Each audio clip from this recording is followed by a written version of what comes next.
The National Council of Teachers of Mathematics welcomes you to Adding It All Up, a podcast created by and for mathematics educators and teachers. Join us each month as we explore current topics, insights, and emerging trends with thought leaders in the math community. And now, the hosts of Adding It All Up, NCTM President Latrenda and NCTM President-elect Dewey Gottlieb. Hey everyone, welcome back to Adding It All Up.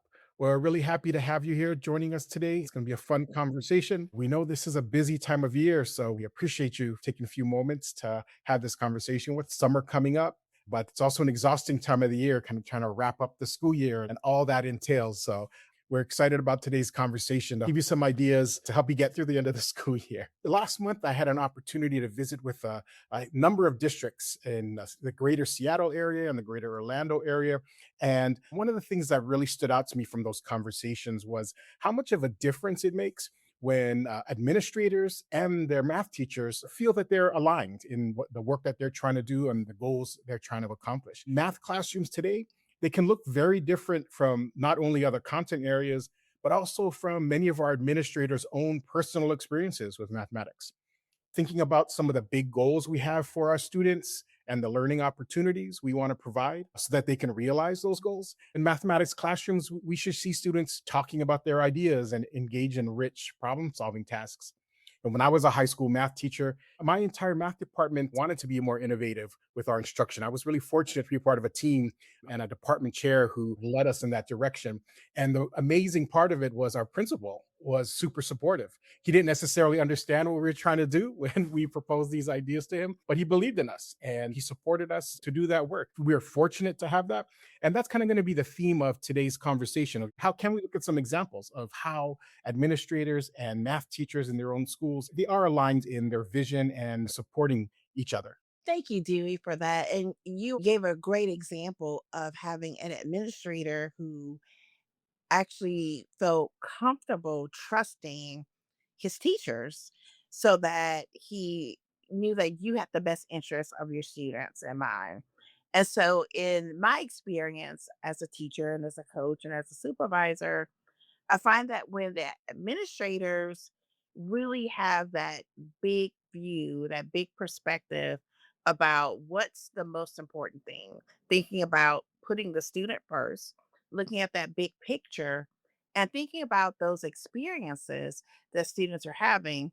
And you gave an example where you and your colleagues had the same ideas about what you wanted to provide for those student experiences. So I'm willing to bet there was a lot of consistency across classrooms at your school. And so there were some clear ideas that maybe your administrator could think about how to support teachers across content areas.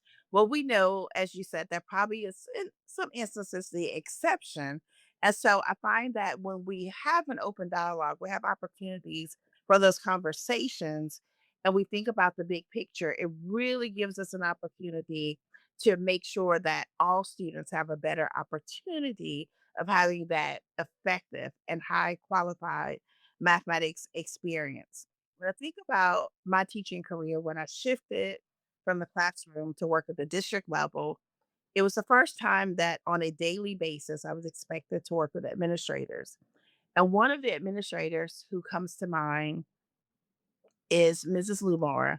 And so Mrs. Lumora pulled me into her office one day and she was like, Latrenda, I want to be honest with you.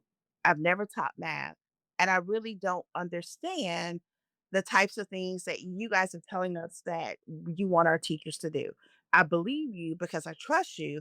So this is what I need you to do. I need you to walk me through a lesson as if I'm the student and let me experience it so I can know what it is you want my students to have that type of experience. And I thought that was very humbling of her to do that because in this particular school, this is a school where we had a lot of difficulty just staffing teachers in the classrooms. So there was not a lot of consistency in teacher staff. And the teachers who were there were novice teachers. And so she started by doing that. But then after that, she continued to branch out and to try new things. And every time I visited that school and other people as well, She would then go into the classroom herself and she began to teach lessons so that she could learn what that experience should look like for her teachers. Because, as she said, I can't expect them to do it if I'm not doing it. And so this is where I saw having someone look at the big picture really change what was happening on that campus. I began to see those novice teachers feel a lot more supported. I saw them growing together and they had a really true learning community.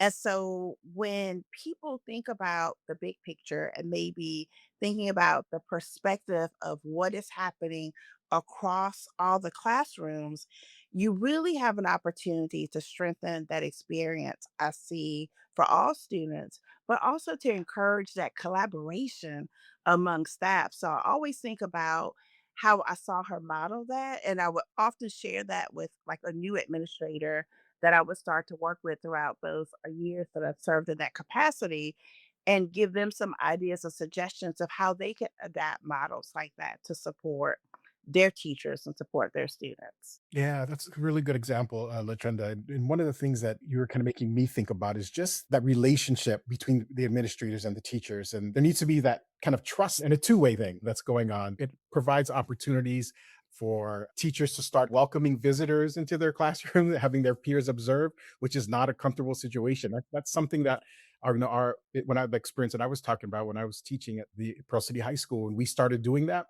It was uncomfortable for us at first, but once we saw what each other was doing in the classroom and we could learn from each other, it really just opened up the communication between math teachers, but also between us and our administrator. And it made just the world of difference. And from the administrator side, and we saw our administrator starting to walk into classrooms, even though this math was not his field. He was an artist, he was a musician. That was kind of his passion and work that he used to teach.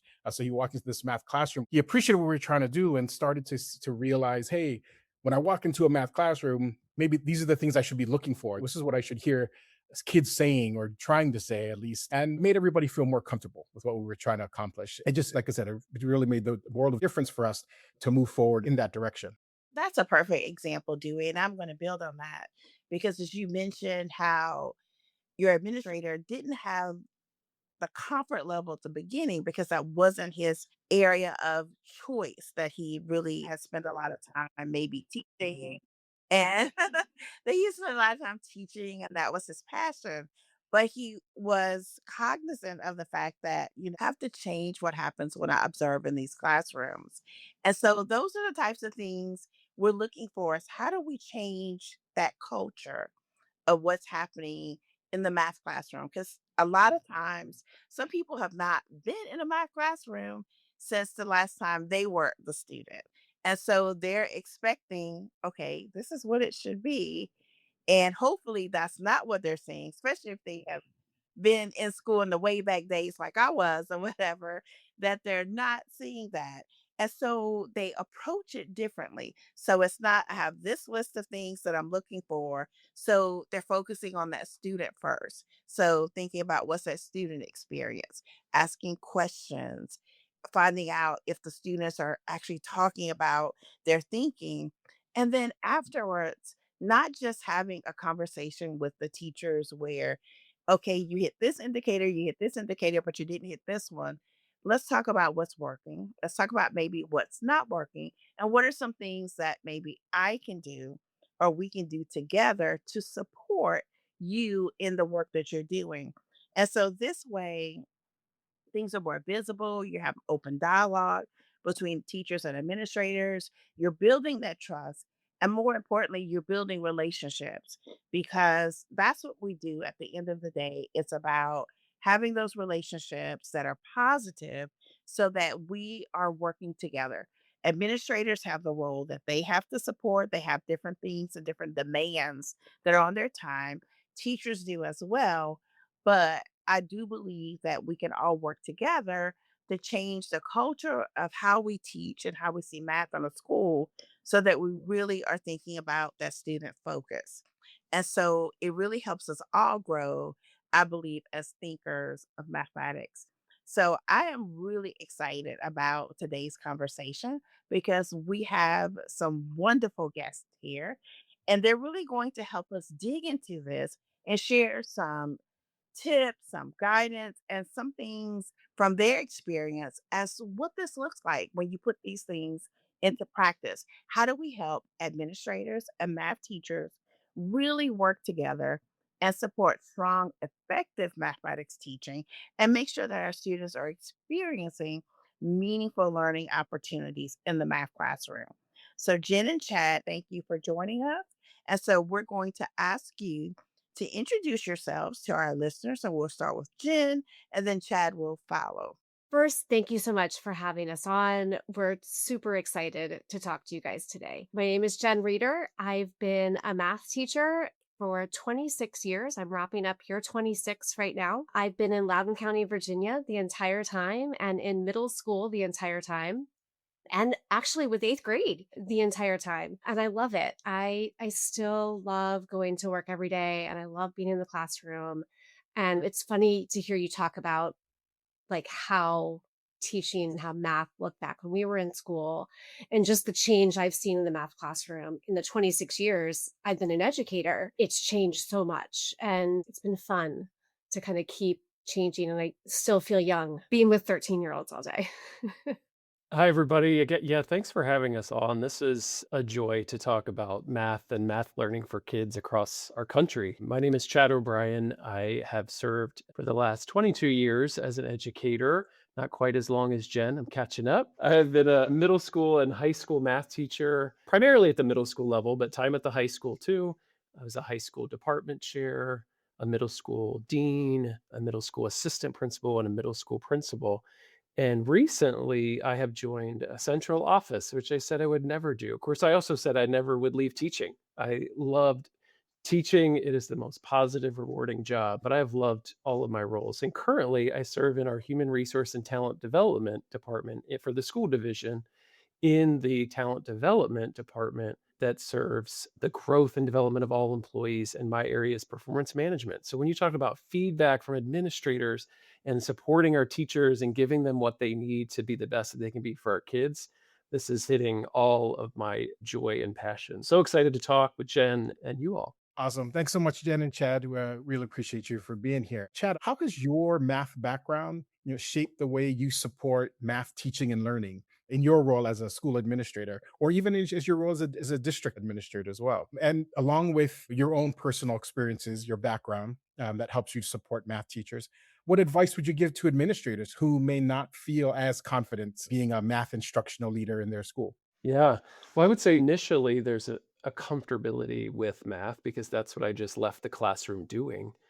But even in time, even though math is my degree, my specialty, after you're out of the classroom for a certain amount of time, you've lost some of that connection. And so I would encourage any administrator, whatever the content, to create a village. People like Jen, your math department chair, math staff in central office, read resources, read curriculum guides, talk to the folks that are still on the ground, work with kids to help guide what you do and how you do. Because, like you said, it's changed.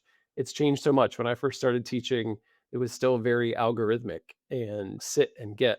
And over time, how it's changed to thinking and talking. And it's just amazing what is happening in the math classroom for our kids and much more brain focused. But I'll share a similar story when I became an assistant principal and had to oversee reading and felt a little like a fish out of water. And what I had to do was create that village and be curious. And I think it was Dewey who said about how his principal trusted him and his team to work. That's what you have to do. You have to trust the experts, you have to trust the teachers. And if math wasn't your area, that's okay. Any administrator really can know and understand really quality teaching for that age, whether it's elementary, middle school, high school. There are pedagogical differences based on the age. And then there are great instructional practices that work K-12 or all the way to adult learning that are just really good quality teaching. And so I would encourage administrators to sort of let that wall fall and not be scared of math. The best thing is to walk into a German classroom or a Spanish classroom or a French classroom when they're speaking a different language. And that's what it feels like to someone who says they're not a math person. And I would venture to say we're all math people and we're all learning math. That's a great analogy. Not even walking into a classroom, just going someplace where you don't speak the language. It's a humbling experience, but with the right perspective, it can open that experience up as well. So thank you for sharing that. And I love your metaphor of building the village. Okay, Jen, if you have an administrator who isn't comfortable with the math content, what are some ways they can show that they value your instruction? And then when someone has come and they've completed an observation in your classroom, what's a question you wish they would ask after that observation? So, Chad actually, I loved how he said, be curious. That's for everyday life, right? Lead with curiosity. But I think with an evaluator who's not, an administrator who's not comfortable with math, maybe come and sit in my CLT meeting. Sit with our CLT, listen to us plan, listen to us kind of build that lesson out as we design what this lesson is going to look like. From why are we selecting this number sense routine? Listen to all of those things as part of building that village, as part of that curiosity. Maybe do a little homework in that regard. It may not be just coming into my classroom. Maybe you're coming in to that CLT meeting. Maybe during our pre-observation talk, if you're coming in to like formally evaluate me, maybe during that pre-observation talk, we're talking about lesson design and why I'm making some of the decisions I'm making. We're maybe talking about the goals that I have. A few years back, I was really like, hey, my goal is to change who's doing all the talking in the classroom. I want to talk less and I want the kids to talk more. So actually, I would love it when you came in to time me. Like, I need an outside observer. So talk to me about my goals. Talk about the lesson design and all those kinds of things that we did. Post observation, again, it is some of that curiosity, asking me questions about maybe why I made some decisions that I made, maybe asking if, depending on what class you're in, I teach a lot of the co-taught classes. So what I'm doing in my co-taught classes might look a little different than what I'm doing in my honors level classes. Asking me about scaffolds, like, why didn't I scaffold? Why did I decide to scaffold here? And even just following up on something that they found interesting. Like, this was really cool. I really loved this. Why did you do it that way? I love Chad's point about the curiosity. I think that helps a lot. I love that response because you're putting the administrator in the position to use questioning as a tool to become better informed about what's happening in the math classroom and more than likely becoming more engaged in just mathematics at the school as a whole. I love that. Thank you so much. Building on something that Jen just mentioned, like I want to move my classroom from me doing all the talking to students doing more talking. I love that idea. And then asking Chad to come in and kind of play a role in that process for you. And I was just curious. So, thinking about that specific goal, what student behaviors or experiences should administrators and teachers look for to know if that's happening, if that kind of meaningful talk is happening in a math classroom? Just kind of maybe we can give our listeners, particularly administrators, but all of our listeners, a little bit more of a concrete vision of what does that actually look like then? What would you look for if you walked into the classroom and wanted to see that? Yeah. Well, one, I love that Jen even had that as a goal because that's important. Our kids need to grapple and challenge themselves and work together. But I have to go back to my first year teaching a long time ago. And my principal walked in to do an observation, and he was my principal when I was a middle school student. And so, of course, you're nervous and you're sweating. And I taught 5 different classes across 8th grade, all in one day, 25 lessons a week. And he left, and I was so nervous because it was loud and it was crazy. And so I followed him out of the room and I said, Mr. Teets, this was in Oxford, Pennsylvania, a long time ago before I moved to Virginia. I said, Mr. Teets, I'm so sorry. Today was crazy. And he goes, they did math the entire class. I don't know if he knew that he was doing it, but he set me up for 23 years of success of knowing that learning is messy and math is messy. And it's fun, it's engaging, it's making mistakes, it's honoring the mistakes and learning from the mistakes. When we were all kids, it was about getting the right answer and following the algorithm. We're preparing kids for jobs that we don't know even exist yet. And so honoring the mess and the mistake is amazing. In a structured environment, our kids, especially, at different pedagogical levels, I spent my time in middle school mostly, need structures and routines.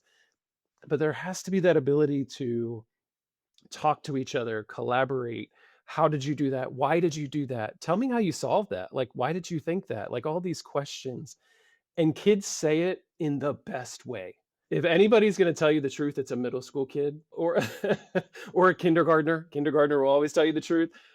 But we just love that, and giving them I think what's really valuable, and Jen does this like a pro, like building an environment where kids feel valued and loved and the ability to make mistakes is, it's so amazing to break down those walls of worrying about, "Oh my gosh, I got the wrong answer, I'm gonna be in trouble."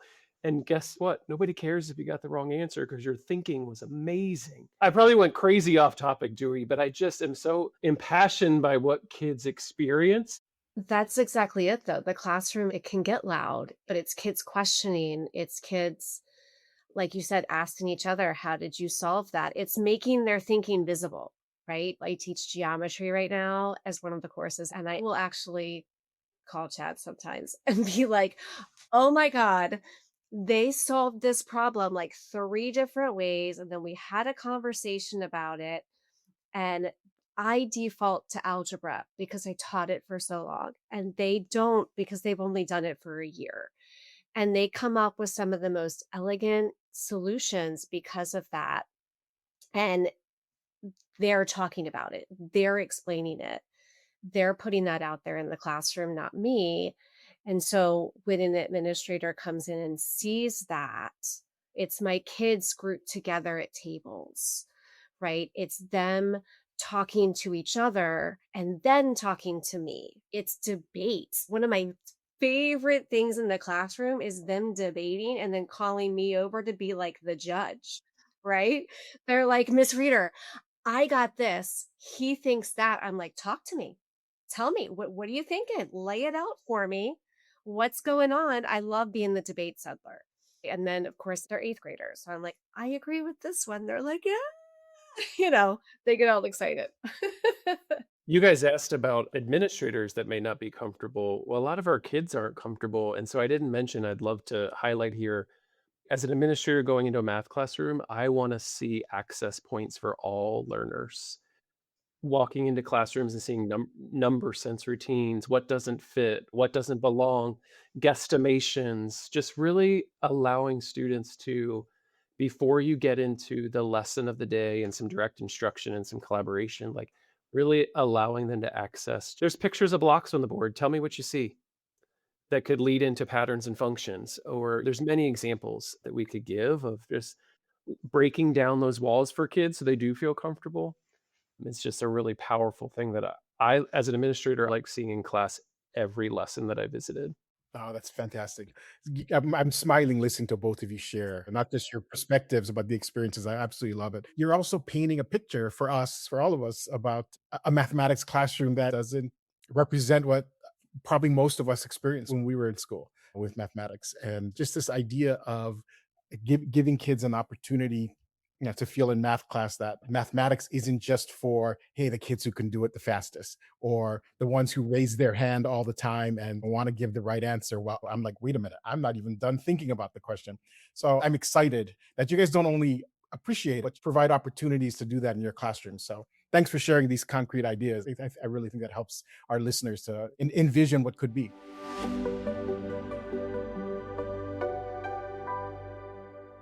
Sustained improvement doesn't just come from new initiatives. It comes from leaders and teachers working from the same playbook.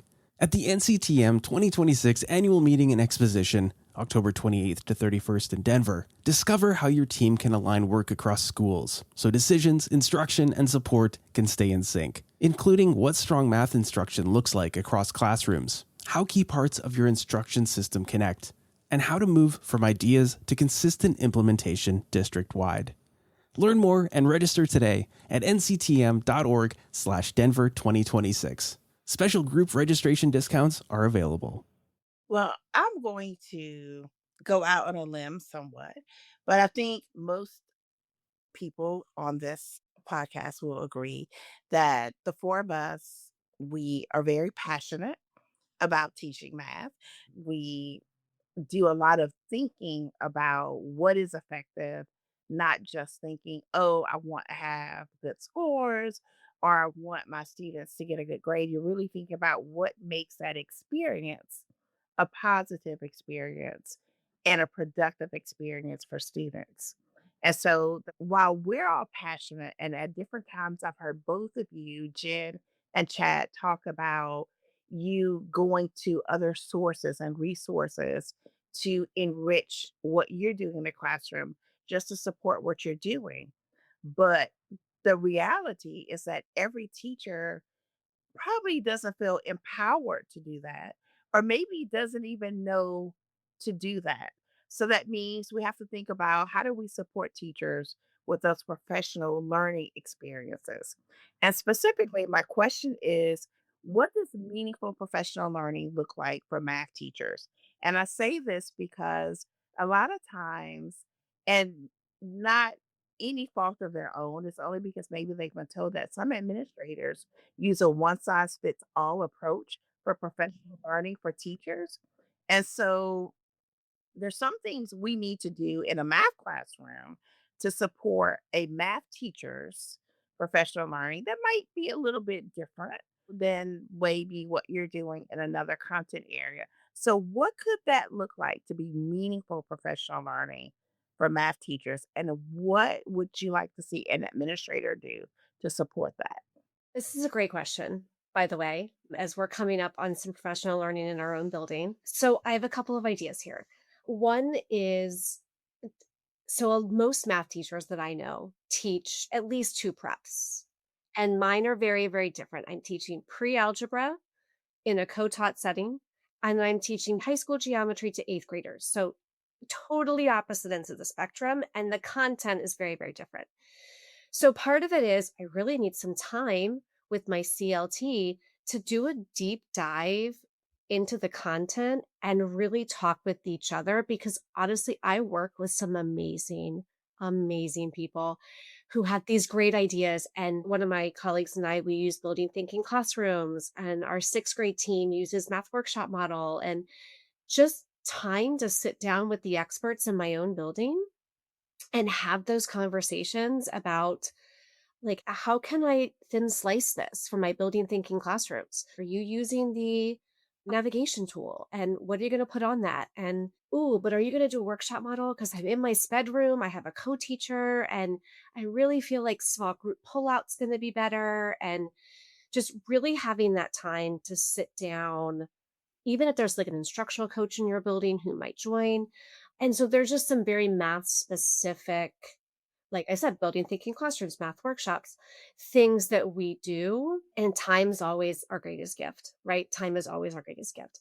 I also think that in math, particularly because it builds vertically, and I'm the department chair at my school, and we invited our fifth grade feeder schools in and took some time. And then we invited the high school down and we hosted this day, right?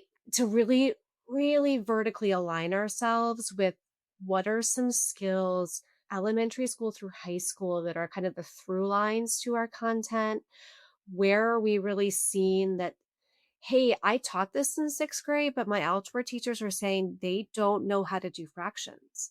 And we're like, dude, we taught it in sixth grade. So, like, where can we as a department, like, align and work these, now that we've articulated these concepts that are really our buzzwords, where can we really work together and be aligned on making sure they get taught or reinforced or looped in? I think for administrators to support that would just be like, when I come to you and I'm like, hey, I'd love to do this for PD, that it's like, Dewey, you were saying, you and Chad were both saying, like, building that village, trusting your department chairs, trusting those people. When I come to you and say, hey, can I do this? That you're like, yeah, let's do it. Give me your plan. Let's talk about it. Even providing time when you're able to, if you can give teachers a half day pullouts, if you can give them at some time after school, hey, instead of doing this, do this, and just collaborating, like really collaborating. The other thing that's really helpful with an administrator is they get eyes on every classroom. And so for an administrator to go in and then come to me as the department chair and say, hey, I'm seeing just about every class is starting with a number sense routine. I love that. Or you know what? You all said that was your goal. I'm not seeing it. Right? So that the administrator and I are aligned on this is kind of our department goal. And as he's looking at all these math classrooms, are you seeing that? Which also helps us inform our PD. Exactly. You're like speaking my language now because you hit on the time and the vertical planning. So, so important. That vertical articulation day was really cool. Oh, and going across the campuses from middle to the high school, going to the elementary, so needed, so needed. It was. And we really tried to make it not a point your fingers type, you aren't teaching this, but like a true, we are a team. Our feeder, our schools, our elementary through high, we are a team. We are a team. And how can we support each other? And a lot of times I find that sometimes someone like you've been fortunate, you've taught eighth grade your entire teaching career. Of course, you've taught different courses in eighth grade, but think about maybe like the teacher who teaches sixth grade. So they probably didn't teach any of the high school courses like geometry or algebra. I saw in my own school district where someone said, well, the kids need to know this. And you guys never taught it. Well, what it was is they didn't know how we introduced it in elementary. And so maybe knowing that helped them to build those scaffolds so that they can think, okay, now I have a better understanding. So, like I said, you shared some very important, very tangible strategies for that. So you were very clear, very specific about what meaningful professional learning looks like and what types of things an administrator can do to support that. And sometimes a teacher may be kind of like the lone person on their campus who feels the need, I've got to try this. I want to try this. So, how can a teacher advocate for themselves to try something new or to think about other areas that they feel as if they want to grow in? We've heard a lot from today talking about just the importance of students talking, having that discourse in the classroom. But there may be a teacher who says, I'm not really comfortable with this because when it gets too loud or there are too many people talking, I feel as if I lose control, but I want to learn more about this. What can a teacher do to advocate for him or herself who maybe is not able to articulate these things easily or doesn't have that support system? How can they go to admin and say, this is what I need and this is why I need it? So, I love that. And I was lucky. Chad was actually, I worked with him when he was the AP at a school. And I'm going to use him as an example because he was fantastic. About us going to him and saying, hey, I want to try something new and just being honest, like being very honest. I want to try something new. I'm not quite sure how to do it. I actually did this with Chad. It was for number sense routines and number talks when they were first starting out. And I was like, I want to try this. Can you come in and watch? It's kind of like I talked about earlier. Can you come in and watch and just give me feedback? And I'm so lucky because A, he's amazing, but B, he was a math teacher. So he could support me in that way and give me some math specific feedback. But I think even if you have an administrator who's not math specific, you can still ask and have that conversation. I'm looking to grow. I don't know any administrator who's going to turn you down if you say, I'm looking to grow. I'm looking to take a risk. I'm looking to try something new. And I think as administrators, I've been very, very blessed in Loudoun County. Every administrator I've ever worked for has been very supportive of that risk taking and letting me take that risk and knowing that they're not going to knock me for that in an evaluation and knowing that I'm trying something new. It's like Miss Frizzle, right? I'm going to get messy. Like, let's get messy. That's what I think about every time. I mean, Chad, what do you think from an administrator's perspective of that question? Yeah, I was sitting here thinking that this all sounds wonderful, but I remember serving 1,700 students and almost 200 staff and thinking everybody has a different need. Everybody wants something different. They want to go to this conference. So budgetary things come into play. So for our administrators that are listening, yes, this is amazing. And you should do this and honor all your teachers and what they might want to differentiate that professional learning, because when they're bought in, they're going to get more out of it. It's going to contribute better to the students. But you have to take into account a lot of factors, right? Like, do I have the funds to do this? Do I have the time to do this? Do I have the substitute coverage to give these people this time? And so really setting the stage for what is our vision and what is our goals as a school and as a school division. As an example, there was a year where we were really focusing on literacy. Our math scores were great, and there was a weakness in literacy. And so, as a school, we focused on reading and literacy across content. And so any professional development that was desired by anyone had to align to that in some way. How are we helping our kids read, write, and talk better in whatever content you're teaching? And so I think that as an administrator, that really helps create an environment of fairness and equity across your staff, but also stops the sort of scattershot of ideas and allows a very laser focused professional development plan for all your staff within reason, of course. If you have a teacher, an amazing teacher come and has this great idea, you don't want to squelch that, but you just want to make sure it's aligned with what the students need, what the data is saying, what your community needs as a whole. So I'm hopeful that the administrators that are listening can resonate with some of those constraints that are put on them and how they might best create an environment where they can say yes a lot, um, by setting that stage of what does it mean and how are we all working together. You guys probably know Hattie's work from many, many years ago that teacher group efficacy has the greatest effect size on student achievement. And as we get the entire building working together for kids, we're going to take student achievement through the roof. Thank you guys both for your responses to that because I love the fact that, especially Chad, when you come back to the administrator's view, you're thinking about we're still going back to the student. So we're thinking about what's most effective for students. How are we supporting that student experience? So taking all those factors into play because there's no easy, fast answer. And especially we know that there are lots of constraints these days. Budgets are getting chopped daily and things like that.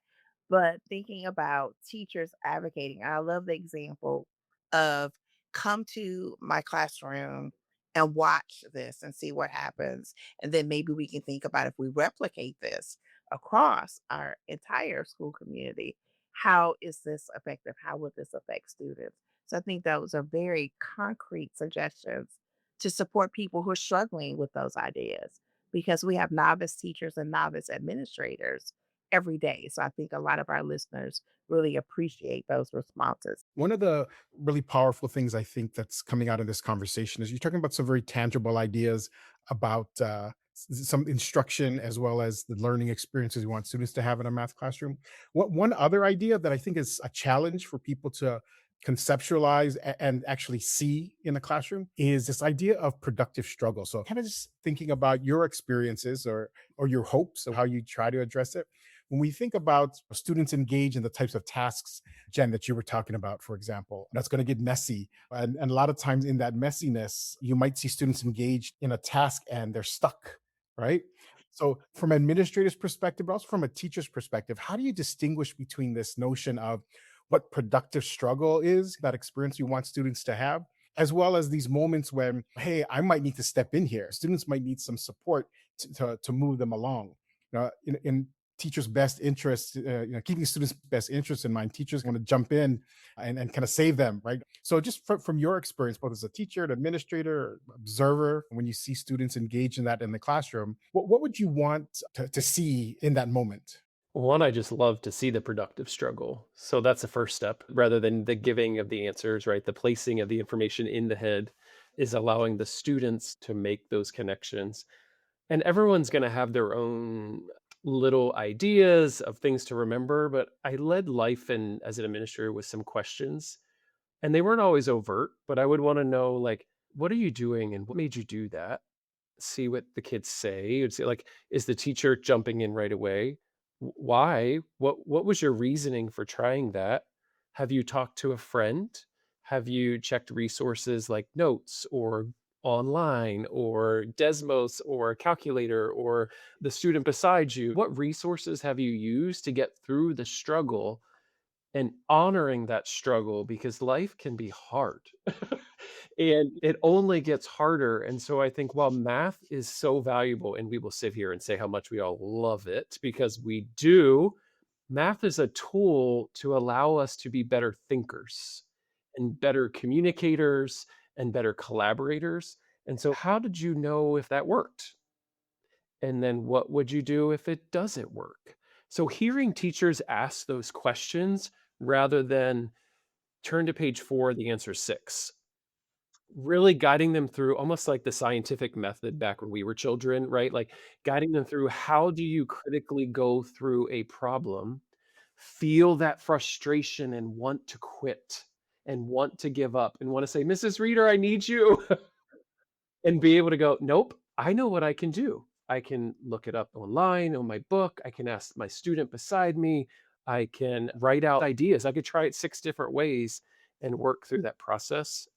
And I think as an administrator, giving teachers and kids the freedom to make those mistakes and, like Jen said, not be worried about it being an evaluation or it being a negative feedback in a structured environment. It can't be chaos, but it can be messy. And there's a definite difference as an administrator when you observe a messy learning environment versus a chaotic, unstructured environment. But Jen, I'm sure you're going to add some wonderfulness here because you do this so well. The productive struggle, because I've built the relationship that I hope an administrator comes in and they see the rapport, they see that we're laughing, they see that we're happy. That kid who told me it was a happy classroom, consequently, yesterday, 4 of them sent me a prom picture. They were like, look, it's block 3 geometry. And they posed at prom and emailed me the picture. Yes, happy classroom. So, because of that, if they're relaxed, they're in your room, they're relaxed, you've built this relationship where you've really gotten to know them, you know when to step in. You know when the productive struggle, you know when to push, right? You know when to step in because they're frustrated and it's beyond productive struggle and provide that support. And you know they are relaxed, they're willing to take the risk, they're willing to keep going, they're willing to push through. And I think that I had been over scaffolding in some regards, which kind of took away the instance of productive struggle. So those times where I was just in case scaffolding and doing it in case they needed it, as opposed to stepping in just in time with the scaffold. So, really letting that productive struggle kind of shine through. And I think for an administrator to come in and see that we are struggling a little bit in here, and that's okay. And then giving me the space to explain why I stepped in and when I stepped in. Yeah, and that even allows for the productive struggle to happen. When you over scaffold, it kind of takes away that. You're right. Yeah, yeah. Those go hand in hand. Yeah. Thank you for sharing all of that. And there's so many things both of you just shared in response to that. But I think underlying what both of you are saying is just this giving people, teachers and students, this permission, in a sense, to kind of free up the experience, as opposed to this is what math is supposed to be like, or what it's supposed to look like, how you're supposed to behave in it, and giving people permission, both teachers giving students permission, administrators giving teachers the freedom to kind of break free from this traditional conception of what we think a mathematics classroom should be. So thank you so much for sharing your experiences. Latrenda mentioned something earlier that really stuck with me about a teacher that would be scared of the noise and worried about losing control. I think that's a really valuable thing to honor for our teachers, and that's okay. It's okay to honor that, and for us as administrators and teacher to teacher, because teachers learn best from each other. How do we provide our teachers the skill set and the tools to get a little messy and allow a little noise in a structured way that's appropriate for that age level is a really, really hard skill. Easy for us to talk about, but a hard skill. And so providing just best practices of like breaking down a 45 or an 80-minute lesson and how do you do that that's manageable, I think would help our teachers that are slightly hesitant to get a little messy and have a little fun in math. And I'm so glad you said that because having an administrator actually articulate that it's okay for your room not to be absolutely silent and everyone sitting in rows, because there's some people who think they're being judged by the noise level in their classroom, not realizing that is one of the most productive things they're doing if students are all on task. So they need to know it's okay when that administrator comes in that you hear that, because actually that's what you're listening for in that classroom. Novice teacher is wanting that validation, I think. This has been a wonderful discussion today. I definitely want to thank both of you again for joining Dewey and I as we think about the time when our listeners are having time to engage in this, enjoy this podcast and listen to this discussion. This is at a pivotal time of year where people are wrapping up the school year, but they're also making plans for next year. And so I truly hope that listeners, you're taking some notes, thinking about some follow up themes that you can maybe put in place to make some planning for next school year. And so just thinking about how can you use some of these ideas to help support you, support your students, admin to help support those teachers in your purview. So, to our listeners, thanks again for listening to Adding It All Up, because we definitely appreciate you guys being a part of the conversation. And we hope to see conversations and feedback on social media. You guys know where to find us and tell us some things about what you liked and some things you've tried. And we look forward to seeing you on our next episode of Adding It All Up.